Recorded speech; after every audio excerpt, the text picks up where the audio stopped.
రండి దేవుని వాక్యం ధ్యానిద్దాం. నిర్గమాకాండం మొదటి అధ్యాయం.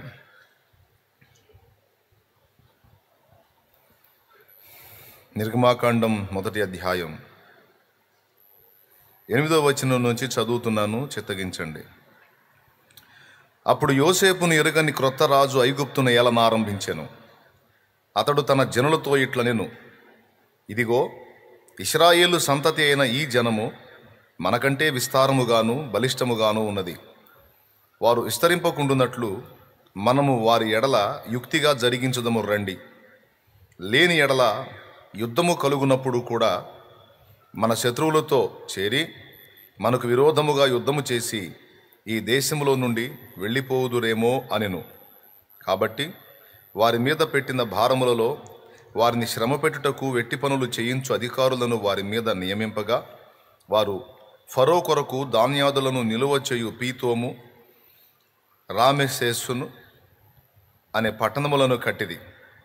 రామెసేసును పట్టణములను కట్టిది. అయినను ఐగుప్తీయులు వారిని శ్రమ పెట్టిన కొలది వారు విస్తరించి ప్రబలిరి గనుక వారు ఇశ్రాయేలీయుల ఎడల అసహ్యపడిరి. ఇశ్రాయేలీయుల చేత ఐగుప్తీయులు కఠినముగా సేవ చేయించుకునిరి. వారు ఇశ్రాయేలీయుల చేత చేయించుకునిన ప్రతి పనియు కఠినముగా ఉండెను. వారు జిగటమంటి పనిలోను, ఇటుకల పనిలోను, పొలములో చేయు ప్రతి పనిలోను కఠిన సేవ చేయించి వారి ప్రాణములను విసిగించిరి. ప్రభునందు ప్రియులారా, దేవుడు చెప్పినటువంటి నీతి నియమాల్లో దేవునికి సంతృప్తికరంగా ఒకడు జీవించిన కారణం చేత ఆ ఒకని బట్టి కొన్ని దేశాలు, తన కుటుంబమే కాకుండా కొన్ని దేశాలు నాశనం కాకుండా బ్రతకటం అనేది యోసేపు జీవితంలో మనం చూస్తాం. మళ్ళీ ఒకసారి చెప్తాను. దేవుడు చెప్పినటువంటి నీతి నియమాలను అనుసరించి దేవుని యందు భయభక్తులు కలిగి తన్ను తాను నియంత్రించుకొని దేవునికి విధేయత చూపిన ఒకని బట్టి కొన్ని దేశాలు, అలాగే తన కుటుంబం కూడా నాశనం నుండి కాపాడబడటం, ఘోరమైన శ్రమ నుంచి విడిపించబడటం, కొన్ని దేశాలు బ్రతికిపోవటం అనేది మనం యోసేపు జీవితంలో చూస్తాం. మనం అనుకుంటాం, నేనొక్కడనే దేవుని యందు భయభక్తులు కలిగి, నేనొక్కతనే దేవుని యందు భయభక్తులు కలిగి అన్నిటినీ నియంత్రించుకొని దేవునికి ఇష్టంగా నీతి నియమాలతో బ్రతికితే, నేనొక్కడిని బతికితే ఏమి లాభం అని అనుకుంటారు. లోకమంతా చెడిపోయి ఉంది, సమాజం అంతా చెడిపోయి ఉంది, సంఘంలో చాలామంది తప్పులు చేస్తున్నారు. నేనొక్కడిని మాత్రమే నీతిగా ఉంటే ప్రయోజనమే ఉంది, నేనొక్కడిని మాత్రం నియమంగా ఉంటే ప్రయోజనమే ఉంది, నేనొక్కతని మాత్రం జాగ్రత్తగా బ్రతికితే ప్రయోజనమే ఉంది అని అనుకుంటారు. నలుగురితో పాటు నతనీయులు, గుంపులో గ్లోరీ అనే లోకంలో సామెతని ఇలా మార్చాం. అందరితో పాటు నేనొక్కతను, అందరితో పాటు నేనొక్కడిని, అందరికంటే నా స్పెషల్ ఏముంది అని సహజంగానే ఇతరులను చూసి ఒకరిని చూసి ఒకరు బలహీనపడటం, ఒకరిని చూసి ఒకరు దిగజారిపోవటం, ఒకరిని చూసి ఒకరు నీరసించిపోవటం, ఒకరిని చూసి ఒకరు దేవునికి వ్యతిరేకంగా మారిపోవటం అనేది సహజంగా మన జీవితాల్లో మనం అనుభవిస్తున్న పరిస్థితులే. అవునా కాదా? అనిపిస్తుంది. కానీ లోకమంతా తన ఇష్టం వచ్చిన త్రోవలో తను వెళుతున్నా, నేనైతే నా మట్టుకు నేను దేవునికి సంతృప్తికరంగా బ్రతకాలి, దేవుణ్ణి సంతోషపెట్టే విధంగా నేను జీవించాలి, ముందు నా వల్ల చేసే పనుల ద్వారా లేదా నేను చేసే పనుల ద్వారా దేవుడు సంతోషించి ఆయన పండుగ చేసుకునే దానికంటే కూడా ముందు నా జీవితాన్ని బట్టి, నా ప్రవర్తనను బట్టి నేను ఆయన యందు నిలిపే సంతోషపడాలి, సంతృప్తి చెందాలి, ఆ విషయంలో నేను జాగ్రత్తగా ఉండాలి అనే ఈ ఆలోచన క్రీస్తు యేసునందున్న ప్రతి ఒక్కరికి కలగాలి. పాత నిబంధన కాలంలో వాళ్ళ చేతుల్లో దేవుని వాక్యం లేదు. తర్వాత వాళ్ళ బ్రతుకులే దేవుని వాక్యమై మన చేతుల్లోకి రాబోతున్నాయి. ఆనాడు వాళ్ళకి దేవుని వాక్యం ఇలాగ పరిశుద్ధ గ్రంథ రూపంలో లేదు.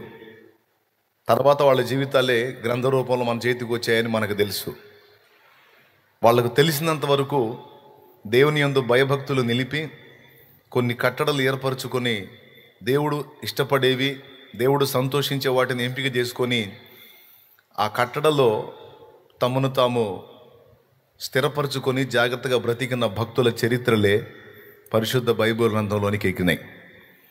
అబ్రహాం జీవితాన్ని మీరు కానీ తీసుకుంటే మనలాంటి సామాన్య మనుషుడే అయినప్పటికీ సుమారు 75 సంవత్సరాలు దేవునికి విధేయత చూపని స్థితిలో తను జీవించినప్పటికీ దేవుడు అతన్ని దర్శించి అతన్ని పిలిచి అతనితో మాట్లాడినప్పుడు ప్రతి అడుగులోనూ దేవునికి లోబడటానికి తన్ను తాను లోబర్చుకున్నాడు, తన్ను తాను వంచుకున్నాడు. తన వల్ల భూలోక జనులందరూ ఆశీర్వదించబడటం అనే సంగతి తర్వాత, తన వల్ల ప్రపంచానికి జరిగే మేలు అన్నది తర్వాత, ముందు తనను బట్టి దేవుడు సంతోషపడితే చాలు అనుకున్నాడు. మన వల్ల జరిగే పనిని బట్టి దేవుడు సంతోషపడటమో సంబరపడటమో కాదు, కానీ అసలు మనల్ని బట్టి దేవుడు సంతోషపడుతున్నాడా లేదా, మన జీవితాన్ని బట్టి దేవుడు తృప్తి చెందుతున్నాడా లేదా అన్న ప్రశ్న ఖచ్చితంగా ఈ ఉదయం మీరు రాసుకోండి. ఈ ఒక్క ప్రశ్న ముందు రాసుకోండి. నా వల్ల జరుగుతున్న పరిచర్యను బట్టి దేవుడు సంతోషించటమా, లేకపోతే ఫస్ట్ నా జీవితాన్ని బట్టి దేవుడు సంతోషించటమా? లోకంలో ఉన్నప్పుడు పాపంలో ఉన్నాం, శాపంలో ఉన్నాం, మనకు తెలియని స్థితిలో చాలా చేశాం. ఈరోజు క్రీస్తు రక్తం చేత విమోచింపబడి పరిశుద్ధపరచబడి నూతనపరచబడ్డాం. యేసు రక్తం చేత మన అందరినీ విమోచించింది ఏ అడ్డు అదుపు లేకుండా అడ్డదిడ్డంగా పాపాలు చేసుకోమని కాదు. వింటున్నావు జాగ్రత్తగా నేను, ఏ అడ్డు అదుపు లేకుండా బాగా ఫ్రీగా ప్రశాంతంగా పాపం చేసుకోమని కాదు. సత్క్రియలు చేయడానికి మనల్ని విమోచించాడు. పవిత్రమైన జీవితాన్ని జీవించడానికి తన పవిత్ర రక్తం చేత నిన్ను నన్ను కడిగాడు. మొట్టమొదట దేవుడు తృప్తి చెందాల్సింది మన వల్ల జరిగే పని కాదు, కానీ ముందు మనలో జరగాల్సిన పని, మన ప్రవర్తన విషయంలో దేవుడు తృప్తి చెందాలి. మనకు ముందు తరంలో ఉన్న భక్తులందరూ కూడా ఈ ప్రాముఖ్యమైన సత్యాన్ని కీలకంగా తీసుకున్నారు. నా వల్ల జరిగే పని, నా వల్ల ఏదో ఇంత పెద్ద పని జరిగింది, నేను ఇంతమందికి దీవెనకరంగా ఉన్నాను, ఇంతమందికి ఆశీర్వాదకరంగా ఉన్నాను, ఇంతమందికి నా వల్ల మేలు జరిగింది, ఇంతమందికి నేను అది చేశాను, ఇంతమందికి నేను ఇది చేశాను కాబట్టి దేవుడు ఏదో పండగ చేసుకుంటాడు అన్న ఆలోచన వాళ్ళు చేయలే. నా వల్ల జరిగే పని తర్వాత, ముందు అసలు నాలో జరుగుతున్న పని విషయంలో దేవుడికి తృప్తి ఉందా? భక్త సింగ్ లాంటి దైవజనులు ఇలాంటి ఆలోచననే చేసుకున్నారు. వాళ్ళను గూర్చినటువంటి అనుభవాలను చదివినప్పుడు, వాళ్ళను గూర్చిన విషయాలు విన్నప్పుడు, ఆ భక్తులను గూర్చి వారి సమకాలీనులు, వారి తర్వాతి వారు ఆయనతో లేకపోతే అలాంటి భక్తులతో పరిచయం ఉన్న వాళ్ళు మాట్లాడినప్పుడు, ఆ మాటల నుంచి తెలుసుకున్నప్పుడు నాకు అర్థమైనటువంటి విషయం అదే. తమ వలన జరిగేటువంటి పనికి వారు తరువాతి స్థానం ఇచ్చారు, మొదటి స్థానం తమలో జరుగుతున్న పనికి వారు మొదటి స్థానం ఇచ్చారు. నా వల్ల ఇంత పని జరిగిందని దేవుడు తృప్తి చెందటం కాదు, అసలు నా ప్రవర్తనను బట్టి, నా సత్క్రియలను బట్టి, ఆయన రక్తం చేత కడగబడ్డ నేను నా నీతి నియమాల్లో మరి దేవుని అడుగుజాడలో నడుస్తున్న దాన్ని బట్టి ముందు దేవుడు తృప్తి చెందాడా లేదా అన్నదాన్ని కీలకంగా తీసుకున్నారు. 100 ప్రసంగాలు ఎలా, ఈ ఒక్క మాట సరిగ్గా నీకు ఎక్కిందంటే ఇక నీ ద్వారా జరిగేటువంటి కార్యం తర్వాత నువ్వే చూస్తావు. అది సేవకులైనా, నేనైనా, మీరైనా ఎవరైనా, ఈ లైవ్లో ఎవరైనా ఉంటే వాళ్ళైనా, మన వలన జరిగే పని మాత్రమే మనం లక్ష్య పెడతాం. మనలో జరగాల్సినటువంటి పని విషయంలో మనం నిర్లక్ష్యంగా ఉంటాం. యోసేపు ఇంతమందికి దీవెనకరంగా మారతాడు అని తను అనుకోలా. ఇప్పుడు లక్షలాది మంది ప్రజలకి అన్నదాత అవుతాడు, కరువు కాలంలో వాళ్ళు చావకుండా కొన్ని దేశాలను ఆయన బ్రతికిస్తాడన్న సంగతి యోసేపుకు తెలియదు. యోసేపుకు దర్శనం ఉంది చిన్నప్పుడే, కానీ ఆ దర్శనంలో ఏముందంటే తన సహోదరులు తన కాళ్ళ దగ్గర సాష్టాంగపడ్డ దర్శనం అది. అంతేగాని కొన్ని దేశాలకు ఆయన అన్నదాత అవుతాడు, కొన్ని దేశాల్లో ఉన్న ప్రజల్ని 7 సంవత్సరాల కరువులో చావకుండా కాపాడతాడన్న దర్శనం ఆయనకుందా? ఆ దర్శనం లేదు ఆయనకి. వాళ్ళ సహోదరులు వచ్చి ఆయన పాదాల దగ్గర సాష్టాంగపడ్డ దర్శనం ఉంది, అది 2 సార్లు వచ్చింది. ఒకసారి సూర్యచంద్రులు ఆకాశ నక్షత్రాలను మీకు చూపించాడు, ఒకసారి ఏమో వాళ్ళు పనలు కడతారు కదా పొలంలో, చొప్ప పనలు ఉంటాయి, ఆ పనలు ఆయన ముందు 11 పనులు సాష్టాంగ పడ్డట్టు, ఒక పనేమో నిలిచినట్టు దర్శనం వచ్చింది. వాళ్ళ అన్నోళ్ళకి చెప్తాడు, 11 పనులు నా ముందు సాష్టాంగ పడ్డాయి, ఒక పనులు లేచి నిలబడ్డదన్నా అంటే క్లారిటీ చెప్పు తమ్ముడు. అంటే ఒక పన నిలిచిందన్నా 11 పనులు సాష్టాంగ పడ్డాయి. వివరణ చెప్పురా. నిలబడ్డ పన నేను, సాష్టాంగ పడ్డ పనులు మీరు అంటాడు. బహుశా నాకు తెలిసి తల ఒక తన్నుంటారు ఆయన్ని. దేవునికి స్తోత్రం. అంటే మేము నీ కాలు మొక్కాలా? అరే మొక్కాలని నేను కోరుకోవట్లేదు అన్నయ్య, ఆయన అటు చూపించాడు, నాకేం తెలుసు. మరి ఈ 2 దర్శనాలు ఉన్నాయి. తర్వాత కూడా అదే దర్శనం సూర్యచంద్ర నక్షత్రాదుల మీద వచ్చింది. అంతేకాని కొన్ని దేశాలను బ్రతికిస్తాడన్న సంగతి తనకు తెలియదు. తన వల్ల జరిగేది చిన్న పని అనుకున్నాడు. సరే, అంత మాత్రమైనా చాలు, అసలు ఏం జరగకపోయినా పర్వాలా. కానీ నా తండ్రి అయిన యాకోబు చెప్పినట్లు నా దేవుని ఎదుట నేనైతే భయభక్తులు కలిగి సత్ప్రవర్తన కలిగి బ్రతకాలి. నన్ను కన్న నా తండ్రికి సంతోషాన్ని కలిగించాలి. నా తండ్రిని, నన్ను మొత్తాన్ని సృష్టించిన ఆ సృష్టికర్త కూడా సంతృప్తికరంగా సంతోషకరంగా నేను బ్రతకాలి. ఎలాంటి కఠిన పరిస్థితులు ఎదురొచ్చినా, ఎలాంటి ప్రతికూలతలు ఎదురొచ్చినా, ఎలాంటి శ్రమలు ఎదురొచ్చినా, ఎలాంటి ఆకర్షణలు ఎదురొచ్చినా నేను బెండ్ అవ్వకూడదు అని ఒక కట్టడలో తన్ను తాను ఇముడ్చుకున్నాడు. అబ్రహాం లైఫ్ కూడా అంతే. 75 ఏళ్ళు తను తెలియని స్థితిలో లోకానుసారిగా ఒకవేళ బ్రతికుండొచ్చు. కానీ దేవుడు తనను దర్శించి మాట్లాడిన తర్వాత ప్రతి అడుగు కూడా దేవుని ఆలోచనల చొప్పున వేయడానికి ఎక్కడ కూడా దిగజారకుండా జాగ్రత్త పడ్డాడు. ఎక్కడన్నా ఒకవేళ అడుగులు జారితే వెంటనే దేవుని వైపు మళ్ళుకొని క్షమాపణ కోరుకొని మళ్ళీ దేవునితో నడవటం మొదలుపెట్టాడు. ఎట్లా అంటే వాళ్ళ లైఫ్ని చదువుతూ ఉంటే అర్థమవుతుంటుంది మనకి. కకృతి పడ్డట్టు ఉండరు, ప్రలోభించినట్టు ఉండరు, తుచ్చమైన వాటి కోసం పరిగెత్తినట్టు ఉండరు. ఓ ప్రత్యేకమైన జీవితం, ఓ ప్రత్యేకమైన ప్రపంచం ఆ భక్తులది. అందులో తాను దేవుడు మాత్రమే ఉంటారు. శారా దాసి హాగర్ ఉంది. తన చుట్టూ ఎన్నో అవకాశాలు ఉన్నాయి. కానీ శారాన్ తప్ప అన్య స్త్రీ వైపు తన ఆలోచన చేయలేదు.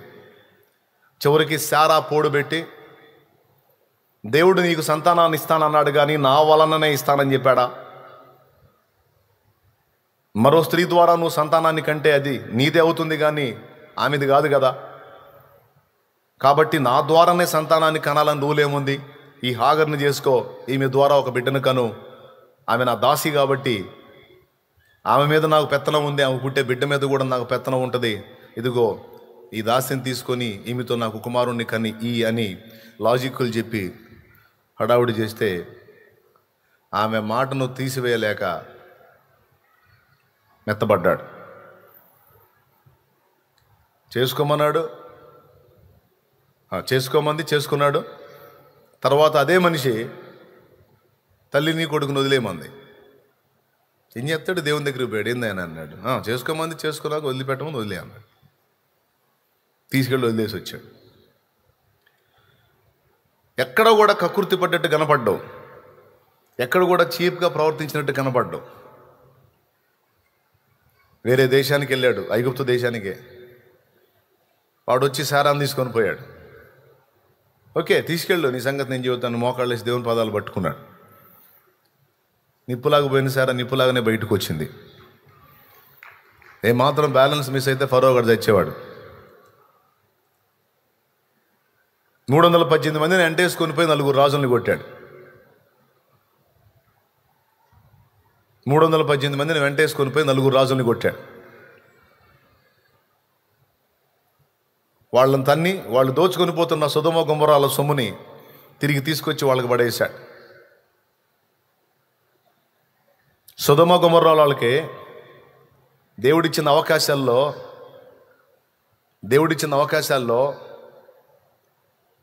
2 సాక్ష్యాలు ఆ దరిద్రులు అర్థం చేసుకోవాలి. 2 సాక్ష్యాలు.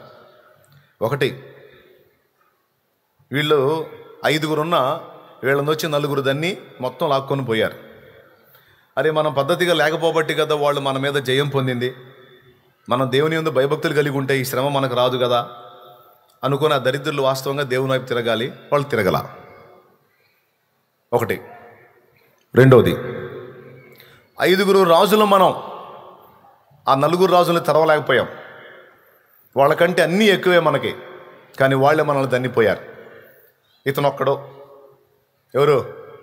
అబ్రహాం ఒక్కడో, అతని సైన్యం ఇంట పుట్టి అలవరచబడిన 318 మంది. 5 రాజులు మనం తన్నలేక తన్నులు తిని సొమ్మంతా అప్పచెప్పుకొని బానిసలుగా లాక్కొని పోబడ్డ పరిస్థితి. ఆ 4 రాజుల చేతిలో ఘోరంగా ఓడిపోయి మొత్తం పోగొట్టుకున్నాం. కానీ ఒక్కడే ఇంట్లో పుట్టినటువంటి దాసుల్ని 318 మందిని వెంటేసుకొని 4 రాజుల్ని తన్ని వాళ్ళ సొమ్మంతా తీసుకొచ్చి మన దగ్గర పడేశాడంటే ఇది ఇతని బలం కాదు, ఇతనికి దేవుడు తోడై ఉన్నందున ఈ కార్యం జరిగింది అనే పాయింట్ను వాళ్ళు ఆలోచించి సిగ్గు తెచ్చుకోవాలి. 5 ఉండి కూడా, ప్రతి ఒక్కడికి ఇంతంత సైన్యం ఉండి కూడా తన్నులు తిన్నాం, ఓటం పాలయ్యాం. కారణం, దేవుడు మనకు తోడలేడు. కానీ ఒక్కడే 318 మందిని వెంటేసుకొని మొత్తాన్ని దన్నాడు. రూపాయి కూడా తీసుకోకుండా తీసుకొచ్చి సొమ్మంతా మన ముందు పడేశాడు. ఈ రోషం ఏంది? ఈ నీతి ఏంది? ఈ నియమం ఏంది? అసలు ఈ కార్యం ఏంది? ఒకటే తేడా, మనమేమో భక్తిహీనులం అయిపోయాం, అతడేమో దేవుని యందు భయభక్తులు కలిగి ఉన్నాడు. అరే మనం కూడా మార్చుకుందాం అని అనుకోవాలా దరిద్రులు, కానీ అనుకోవాలా. వాళ్ళు ఏమన్నారు తెలుసా? ఇంత జయించి తీసుకొచ్చి వాళ్ళ సొమ్ము వాళ్ళకి ఇస్తే, అబ్రహాము పాపం బాగానే కష్టపడ్డావు, మా భార్య పిల్లలు మాకిచ్చి సొమ్ము నువ్వే తీసుకో, ఏదో వీడిచ్చినట్టు. వీడిని తన్ని వాళ్ళు లాక్కొని పోతే వాళ్ళని తన్ని ఆ సొమ్ము తెచ్చుకున్నాడు అబ్రహాం. సొదొమరాజు అబ్రహాంకి ముష్టి ఇయటం కాదు, అబ్రహామే వాడికి ముష్టి వేశాడు. ఎవరిని బట్టి? లోతును బట్టి. ఓకే, అని వీడంటాడు తీసుకొని పో, మాకు సస్యశ్యామలమైన దేశం మాది, ఈ సొమ్మంతా నువ్వే తీసుకొని పో. ఏమన్నాడు తెలుసా? మళ్ళీ నచ్చింది నాకు ఆ మాట. అబ్రహామును నేనే ధనవంతుని చేసి నీవు చెప్పకుండాట్లు నూలు పోగైనను ఒక చెప్పు వారైనను నేను ముట్టన పో అన్నాడు. నాకెందుకు?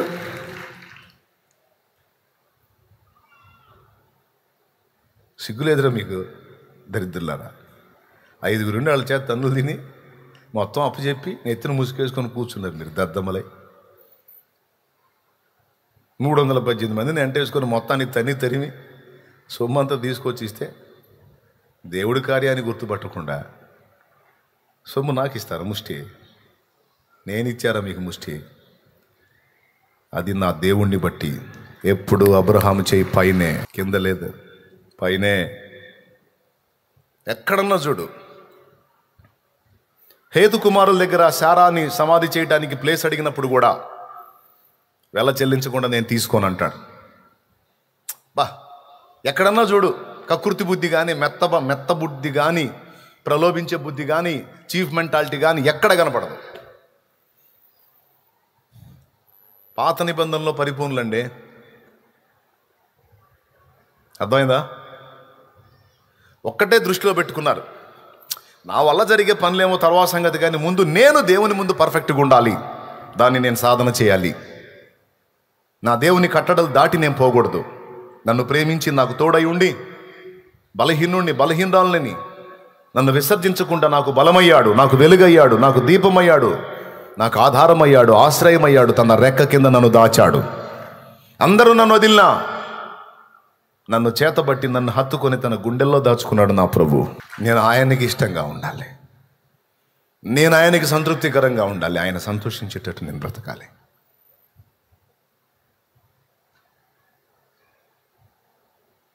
ఎక్కడ కూడా నేను అడుగులు జారకూడదు, నన్ను బట్టి నా దేవుడు బాధపడకూడదు. నా భక్తిని బట్టి, నా ఆత్మీయతను బట్టి, నా నీతి నియమాలను బట్టి, నా ప్రవర్తనను బట్టి దేవుడు పరిశీలిస్తాడండి. అరే అన్యుడైనటువంటి కొర్నేలినే దేవుడు టెస్ట్ చేశాడు. నీ ప్రార్థనలను, నీ ధర్మకార్యములను ప్రభు సన్నిధికి జ్ఞాపకార్థముగా చేరినవని అపోస్తలుల కార్యం 10వ అధ్యాయంలో కొర్నేలికి దూత ప్రత్యక్షమై చెప్పలేదా? అన్యుడైన కొర్నేలి సత్ప్రవర్తన, ధర్మకార్యములు, ప్రార్థనలే దేవుడు గమనించినప్పుడు ఆయన రక్తం చేత కడిగి శుభ్రం చేసుకున్న నిన్ను నన్ను గమనించడా, పసిగట్టడా, పరిశీలించడా, పరీక్షించడా? అబ్రహామే కాదు, యోసేపే కాదు, పాత నిబంధనలో భక్తులు మీరు గమనించినట్లయితే ఎక్కడ మెత్తబడరు. యోసేపు లైఫ్ కూడా అంతే. చిన్ననాటి నుంచి తండ్రికి దగ్గరలో ఉండేవాడు. తండ్రి చెప్పే ప్రతి మాట దేవుని గురించి ఆలకించాడు, మనసులో పెట్టుకున్నాడు. నాన్న యోసేపు, ఎన్ని బాధలన్నా పడవచ్చు, మనం అన్నిటి నుంచి దేవుడు విడిపిస్తాడు. నిజంరా, మీ తాతయ్య నాకు మామూలు మోసం చేయలే. మీ తాతయ్య నన్ను 10 సార్లు నా జీవితం మార్చాడురా. నా సొంత అన్న శత్రువు అయితే నేను మీ తాతయ్య దగ్గరికి వెళ్ళాను, అదే మా మామయ్య దగ్గరికి. మీ అమ్మని చేసుకుందాం అనుకొని 7 ఏళ్ళు ఊడిగం చేశా. పెద్దమ్మని ఇచ్చాడు. ఏం చేద్దాం, పెద్దమ్మ దిగింది. కాదు, నేను ఆమె కోసం కదా నేను ఎంత కష్టపడిందంటే ఇంకొక 7 ఏళ్ళు చేయి, ఆమెను కూడా ఇస్తానని మిమ్మల్ని ఇచ్చారా. మొత్తం 14 ఏళ్ళు అయిందిరా. 14 సంవత్సరాలు నిలువున నా లైఫ్ అంతా దారి పోస్తే అప్పుడు మెమ్మ దొరికింది నా. నేను ఎంతో ప్రేమించిన రాహేలు, అదే మీ అమ్మని నాకు ఇచ్చాడని మరో 7 ఏళ్ళు కృతజ్ఞత కానుకలాగా చేశారా. మొత్తం 21 సంవత్సరం రా మీ అమ్మ పేరు మీద 21 సంవత్సరం. ఆ తర్వాత వాడు నీతిగా ప్రవర్తించాడా, నన్ను మోసం చేశాడు. కానీ ఒకటి తెలుసు, నాకు వాగ్దానం చేసిన నా దేవుడు ఉన్నాడు, నా పితరుల దేవుడు, అబ్రహాము దేవుడు, ఇస్సాకు దేవుడు, యాకోబు కూడా దేవుడైన వాడు.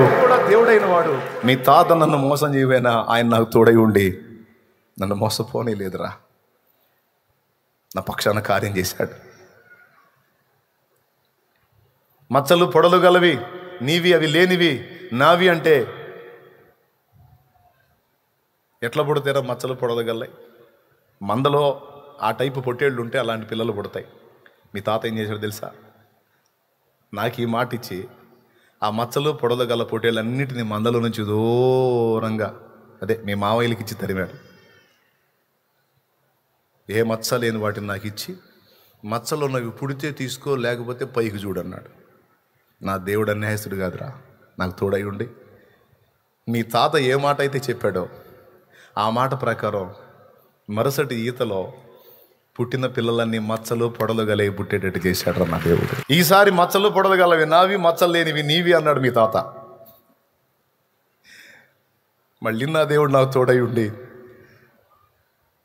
మచ్చలు పొడలు గల్ల వాటికే మచ్చలు లేని పిల్లలు పుట్టేటట్టు చేశాడు రా. నా సొమ్ము నేను తీసుకున్నా, చివరికి నా మీద కుళ్ళుకొని వ్యసన పడి నన్ను పాడు చేయాలని ఆలోచన చేస్తుంటే, వీళ్ళ చేతుల్లో చస్తాను ఎందుకు వచ్చిన గొడవ అని నేను బయలుదేరి వెళ్తుంటే నన్ను తరిమి చంపాలని చూశాడు మీ తాత, అదే మా మామ. అయితే త్రోవలో నా దేవుడు వానికి ప్రత్యక్షమై యాకోబుతో మంచియే కానీ చెడ్డయే కానీ నీవు మాట్లాడకూడదని వార్నింగ్ ఇచ్చి పంపించాడు. ముట్టనీయలేదురా నన్ను. యోసేపు అలాగనే మంచోడు కాదు, అష్టవంకర్లు రా నా బ్రతుకు. చాలా తొందరలు ఉన్నాయి, కానీ నా బలహీనతల్ని గుర్తెరిగి తన ప్రేమను బట్టి నన్ను కరుణిస్తూ వచ్చాడు. ఎందుకో తెలీదు, కానీ నన్ను ప్రేమిస్తూ వచ్చాడు. మన దేవుడు చాలా మంచోడురా. యోసేపు మన దేవుడు నీతిమంతుడు, న్యాయాన్ని ప్రేమిస్తాడు రా. దుర్నీతిని ద్వేషిస్తాడు, అన్యాయాన్ని ద్వేషిస్తాడు. నాయన అల్పంగా వచ్చిందని కకుర్తి పడదు. ఎక్కడ మనుషులు నిన్ను చూసినా చూడకపోయినా దేవునికి భయపడు. మనుషులు ఎవ్వరూ లేకపోవచ్చు, కానీ ఎనీ టైం ఆయన నిన్ను నన్ను మనల్ని గమనిస్తూనే ఉంటాడు. ఆయన జాగ్రత్త. మన ప్రవర్తనను బట్టి ఆయన సంతోషపడితే, ఆయన యందు మనం నిలిపే భయభక్తులతో ఆయన తృప్తి చెందగలిగితే మనకి ఎదురుండదు నాన్న యోసేపు, ఎదురుండదు.